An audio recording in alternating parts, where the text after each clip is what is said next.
আসসালামু আলাইকুম। আরব নেতাদের অনুরোধে মঙ্গলবার ইরানে হামলা স্থগিত ঘোষণা ট্রাম্পের। সৌদি আরবে মোতায়েন পাকিস্তানের যুদ্ধবিমান ও আকাশ প্রতিরক্ষা ব্যবস্থা। সংযুক্ত আরব আমিরাত ও ইসরায়েল যৌথ সামরিক ফান্ড গঠন। ইরাকের মরুভূমিতে ইসরায়েলের আরও একটি গোপন ঘাঁটির সন্ধান। টেকনাফ থেকে আবারও বাংলাদেশিদের ধরে নিয়ে গেছে আরাকান আর্মি। বিডিভিউজ ইনফোটেনমেন্টে স্বাগত জানাচ্ছি, আমি ইশরফে দিবা। আজ জানাবো প্রতিরক্ষা সংক্রান্ত গুরুত্বপূর্ণ কিছু খবর। যুক্তরাষ্ট্রের প্রেসিডেন্ট ডোনাল্ড ট্রাম্প বলেছেন, মঙ্গলবার থেকে ইরানের পূর্ণ মাত্রায় হামলার পরিকল্পনা ছিল তার, তবে তিনি তা স্থগিত করেছেন আরব দেশগুলোর নেতাদের অনুরোধের কারণে।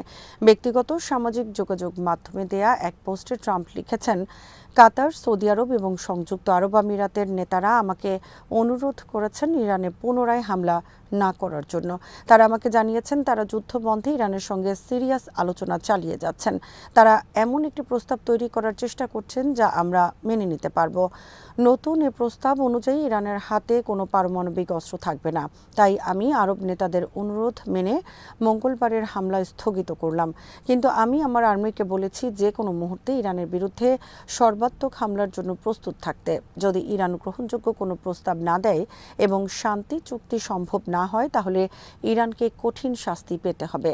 ট্রাম্প বলেন, সৌদি আরব, কাতার, সংযুক্ত আরব আমিরাত এবং আরও কিছু দেশ আমার কাছে জানতে চেয়েছেন আমরা 2 বা 3 দিনের জন্য, অর্থাৎ অল্প সময়ের জন্য এটি স্থগিত রাখতে পারি কিনা, কারণ তারা মনে করছে তারা একটি চুক্তিতে পৌঁছানোর খুব কাছাকাছি চলে এসেছে। ইরানের একজন কমান্ডার বিবিসিকে বলেছেন, ডোনাল্ড ট্রাম্প ও তার প্রশাসন ইরান সম্পর্কে এখনও ভুল ধারণার মধ্যে আছে।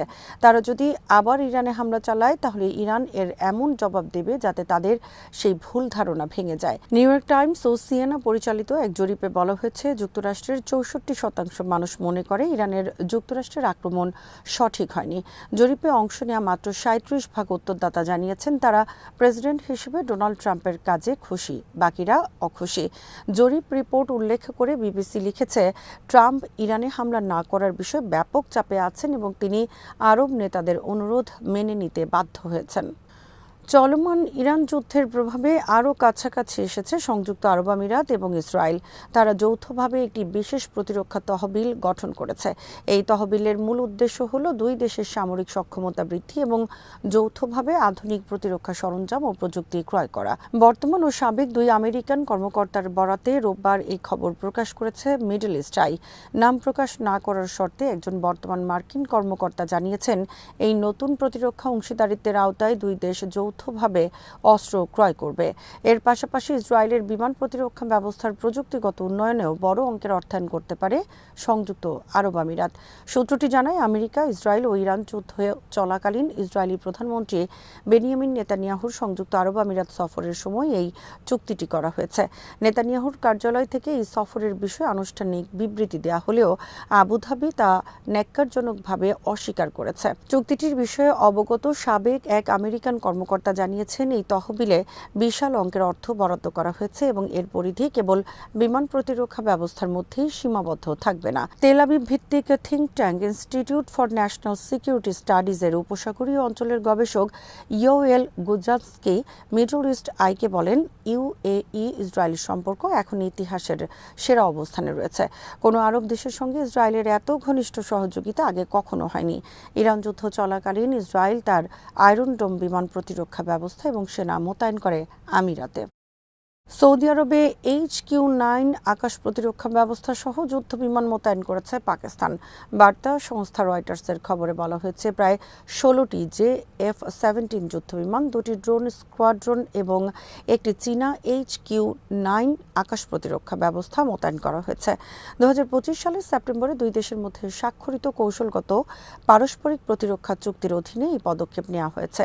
এর আগে গত এপ্রিল মাসে সৌদি আরব পাকিস্তানে 8,000 সেনা মোতায়েন করেছে। এই সেনা ও প্রতিরক্ষা ব্যবস্থা মোতায়েনের যাবতীয় খরচ বহন করবে সৌদি আরব। সৌদি আরবে প্রতিরক্ষা ব্যবস্থা সম্পূর্ণরূপে পাকিস্তানি সেনারা পরিচালনা করবে। প্রকাশিত খবরে বলা হয়েছে, ইরান থেকে সৌদি আরবে আরও হামলা হলে পাকিস্তানি সেনারা তা প্রতিহতের ক্ষেত্রে দায়িত্ব পালন করবে। 2 নিরাপত্তা কর্মকর্তা আরও জানান যে এই প্যাকেজের অংশ হিসেবে প্রয়োজনীয় অতিরিক্ত সৈন্য পাঠানোর প্রতিশ্রুতিও রয়েছে।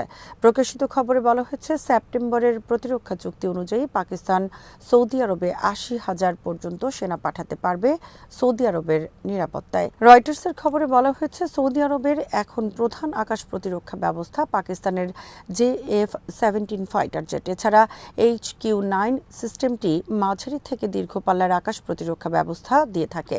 এর পাল্লা ২০০ কিলোমিটারেরও বেশি। সৌদি আরবে পাকিস্তানের এই সমরাস্ত্র ও সেনা মোতায়েন দেশটির সামরিক ও কূটনৈতিক ক্ষেত্রে অনন্য সাফল্যের নজির হিসেবে উল্লেখ করেছে রয়টার্স।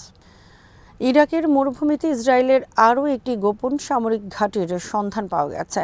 সম্প্রতি ইরাকের মরুভূমিতে ইসরায়েলের গোপন ঘাঁটি স্থাপন এবং সেখান থেকে ইরানের উপর হামলার খবর প্রকাশ করেছে ওয়াল স্ট্রিট জার্নাল। এবার আরও একটি ঘাঁটি থাকার কথা জানিয়েছে নিউ ইয়র্ক টাইমস। প্রতিবেদনে বলা হয়েছে, আল নুখাইব শহরের কাছে অবস্থিত এই ঘাঁটিগুলোর একটির অস্তিত্ব গোপন রাখার চেষ্টায় ইসরায়েলি বাহিনী এক রাখাল ও একজন ইরাকি সেনাকে হত্যা করেছে। নিহত ওই ইরাকি রাখালের নাম আওয়াদ আল শামারি বলে শনাক্ত করা হয়েছে।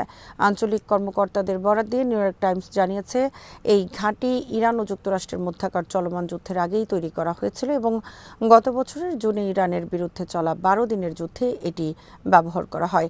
ইসরায়েল এই ঘাঁটি মূলত এয়ার সাপোর্ট, জ্বালানি রিফুয়েলিং এবং চিকিৎসা সেবা প্রদানের উদ্দেশ্যে ব্যবহার করত। প্রতিবেদনে বলা হয়েছে, যুক্তরাষ্ট্র ইসরায়েলের এই ঘাঁটির বিষয়ে জানত এবং তারা তা ইরাকের কাছেও গোপন রেখেছে। নিউ ইয়র্ক টাইমস জানায়, দ্বিতীয় ঘাঁটিটি আগের ঘাঁটি থেকে সম্পূর্ণ আলাদা। ওয়াল স্ট্রিট জার্নালে এর আগের এক প্রতিবেদনে বলা হয়েছিল, ইরান ও যুক্তরাষ্ট্রের মধ্যকার যুদ্ধ শুরু হওয়ার ঠিক আগে আরেকটি ঘাঁটি তৈরি করা হয়েছিল, যা ইসরায়েলি বিমান বাহিনীর লজিস্টিক হাব বা কেন্দ্র হিসেবে কাজ করত এবং সেখানে বিশেষ বাহিনী নিয়োজিত ছিল। টেকনাফের নাফ নদী থেকে দুটি ইঞ্জিন চালিত মাছ ধরার নৌকা সহ ৪ বাংলাদেশি জেলেকে অস্ত্রের মুখে ধরে নিয়ে গেছে মিয়ানমারের সশস্ত্র বিদ্রোহী গোষ্ঠী আরাকান আর্মি। সোমবার সন্ধ্যা ৫টার দিকে এই তথ্য জানান নৌকার ২ জন মালিক। তারা জানান, বেলা ১২টার দিকে নাফ নদীতে মাছ ধরার সময় মিয়ানমারের সশস্ত্র বিদ্রোহী গোষ্ঠী আরাকান আর্মির সদস্যরা ধাওয়া করে অস্ত্রের মুখে তাদেরকে ধরে নিয়ে যায়। ৪ জেলে সকাল ৬টার দিকে নাফ নদীতে মাছ ধরতে যায়। মাছ ধরার সময় তাদেরকে বাংলাদেশের জলসীমা থেকে ধরে নিয়ে যাওয়া হয় বলে জানান তারা।